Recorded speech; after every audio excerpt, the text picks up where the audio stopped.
বানাবো আজকে চিকেন আর মাছ। চিকেনটা ধুয়ে রেখেছি, মাছটা ধুয়ে নিয়ে হলুদ লবণ মাখিয়ে নিয়েছি। কড়াইতে দিয়ে দিচ্ছি তেল। তেলটা গরম হয়ে গেছে, মাছগুলো দিয়ে দিচ্ছি। মাছগুলো একটু নরম, তাই অল্প অল্প করে ভাজবো। ওই একইভাবে মাছগুলো আমি ভেজে নিচ্ছি।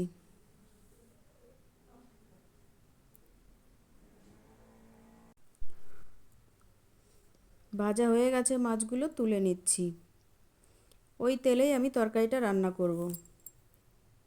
দিয়ে দিচ্ছি সামান্য জিরে, দিয়ে দেবো একটু পেঁয়াজ।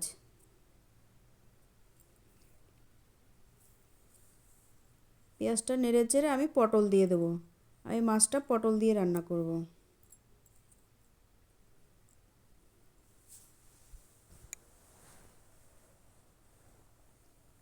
পটলটা দিয়ে একটু নেড়ে চেড়ে ওর মধ্যে দিয়ে দেবো স্বাদ মতো লবণ। দিয়ে নেড়ে চেড়ে আমি মশলা দেব। মশলা আমি বেশি কিছুই দেব না, কাঁচা লঙ্কা বাটা আর রাঁধুনি বাটা দেবো। দিয়ে দিলাম পরিমাণ মতো হলুদ, দিয়ে দিচ্ছি কাঁচা লঙ্কা বাটা। দিয়ে দেবো একটা টমেটো কেটে রেখেছি, টমেটো।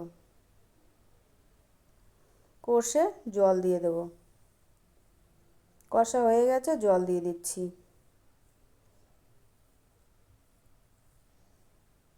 জলটা ফুটে গেছে, মাছগুলো দিয়ে দিচ্ছি। আমার এই রেসিপিটা তোমাদের ভালো লাগলে লাইক দিও, শেয়ার দিও, কমেন্ট করো। আমার চ্যানেলটাকে অবশ্যই সাবস্ক্রাইব করো। দিয়ে দেবো আমি রাঁধুনি বাটা। রাঁধুনি বাটা তরকারি দিলে সুন্দর একটা গন্ধ আসে, তাই রাঁধুনি বাটাটাই বেশি ব্যবহার করছি। এই সব মাছে রাঁধুনি বাটাটাই বেশি ভালো লাগে। দিয়ে দিচ্ছি ধনেপাতা। হয়ে গেছে তরকারি, নামিয়ে নিয়েছি।